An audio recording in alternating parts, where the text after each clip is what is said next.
So when we look at Aquarius and this measure from 150 degrees east to 120 degrees east, we got to understand about Aquarius and the waters. In the beginnings, when the earth was without form and void, and darkness was upon the face of the deep. So you understand Aqua in this great basin. Let's understand why the Super Bowl is during this time. Why so much chaos in this water. We understand the Mayim and the Mayos, the magicians that crossed over during the winter solstice during this time to come into these regions of these lands here of this landmark for the Aquarius. So when we look at the waters, the Mayim, right? And it says the Mayim are the waters, the waves of the waters, and the meaning of liquid, water and sea, the mighty massive from the size and sea, and chaos from the storm of the sea. So when we look at these monsoons, we understand monsoons and the sons of Ma coming and crossing over during this time. When we look at the golden mother of the west, Ama, and the head, Aleph, and Ma, these waters, Mayim. So understand this region here where we find in Australia and these regions of the Aquarius, the Aquaman, the Sperm Man. Understand these short stature Negritos and this ancient modern human type. So when we look at Mayim and the waters and the chaos and the floods, this is the flooding of many different sperms or genome, right? That had to be put into this measure of perfection. So we understand the Aquarius and this chaos, and this is the time without order. In the beginnings, when the earth was without form and void. Understand the springing is the setting of this order, of the peak of when we begin this new year, Abib, where the order begins to form back from the spring and summer into the time of the fall. So this time of Aquarius in the waters is a chaotic time. When we look at the Super Bowl and how innovation and how the controlling of the mind waves, right, and algorithms and all of these different things are manipulated and controlled during this particular time. So guard your cells, protect your thoughts, your innovation, you know what I'm saying, in this chaotic time. When we understand there will be a lot of chaos, a lot of uncertainty as we see what has already begun during this time with this government shutdown. So when we look at Aquarius in its constellation form, it's situated between Capricorn and Pisces. So we understand the water cup, this great basin, and the water barrier, the water in many senses. When we look at the Babylonian star, and this time of Aquarius and the significance with the mythology and the star systems and the following the flood, the Nile, and how this leaving from the Americas, when we understand the land of Canaan, this ancient land, dealing with this prehistorically during the time of Nimrod in the beginnings, right? We have to understand these landmarks and these regions, how things were changed eventually over time. So when we look at the sun's path and this progression from the Americas over into this land that is landmarked with the Aquarius, as we see here, the Babylonian astronomy and the star catalogs and we see here the 3 stars. We understand Amuru, Akkad, Elam. These are also Semitic people. So we understand the priesthood prior to Abraham, and when we look in the book of Jasher and what took place with Nimrod and the star systems and dealing with the magicians, this telling of Christ is not the only story dealing with this winter solstice. This was the telling of future kings, priest kings coming into these. When we look at the different kings lists, we can see proof of this. So the Amorites, understand Joshua coming into this land of Canaan and where this land is. When we look at the golden mother of the west and the journey from this eastern border of the Pacific, following this procession, understand the crossing over Jordan and the crossing over this Pacific rim into these different lands to come into this land, ancient land of Canaan. When we understand the biblical significance of what took place, when we look here at these clay tablets here of this demigod, understand demigod in Pisces and this half and half man and all these different similarities. We got to understand the semi-annual processions of the new year, of the time of warmth and heat versus this cold in the winter, and how these processions mapped out.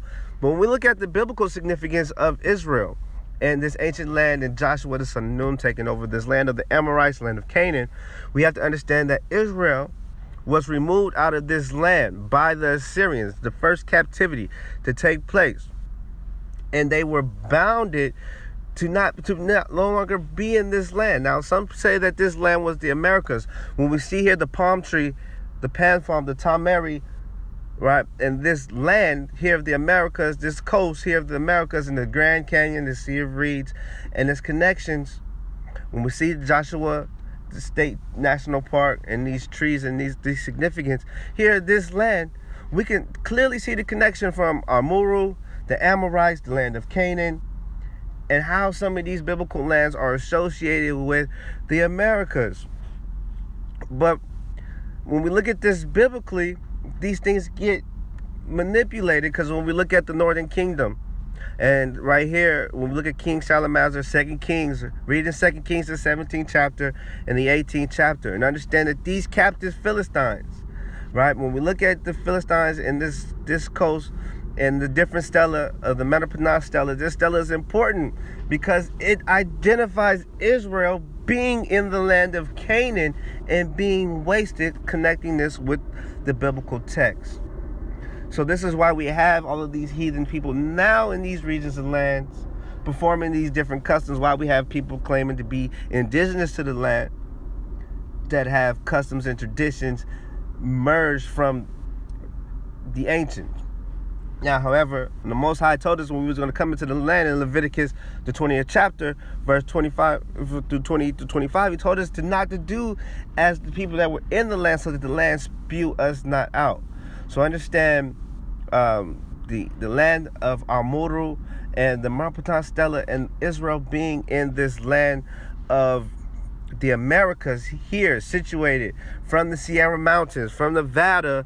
So when we look at Nineveh and these ancient cities of Nevada and the desert valleys in these locations, understand how ancient these locations are and their relation to the biblical text.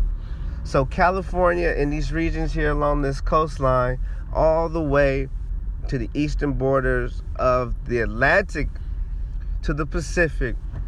When we look at Amuru and the Amorites and these lands here, as you see these different clay tablets that we find here, this cuneiform showing proof of trade and exchange.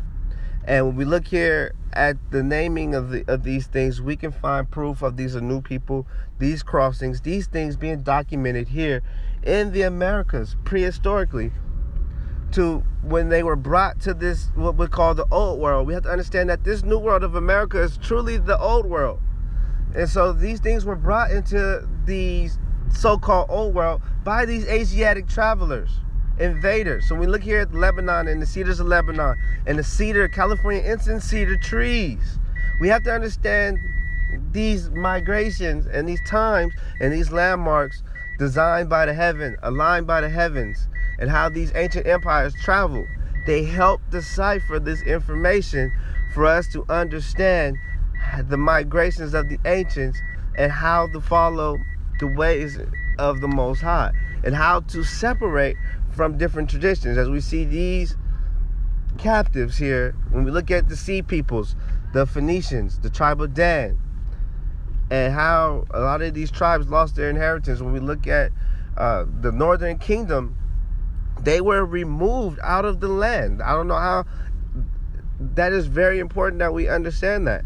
So when we look at Jews and Judah, it's not referring to Israel. Israel was in a completely different land. Lost tribes is what they call them. Until the time of the New Testament. Even until that time, you have so-called Jesus Christ giving a comforting spirit or knowledge or language to provide to his disciples to go throughout the ends of the earth, the four corners of the earth, the four borders, the four extremities of the earth, to teach, understand the lost tribes and the scattering that took place during these different captivities of these empires that ruled the whole earth and controlled the whole earth. And there's trades, as we see today, still taking place with rulership of the earth's resources.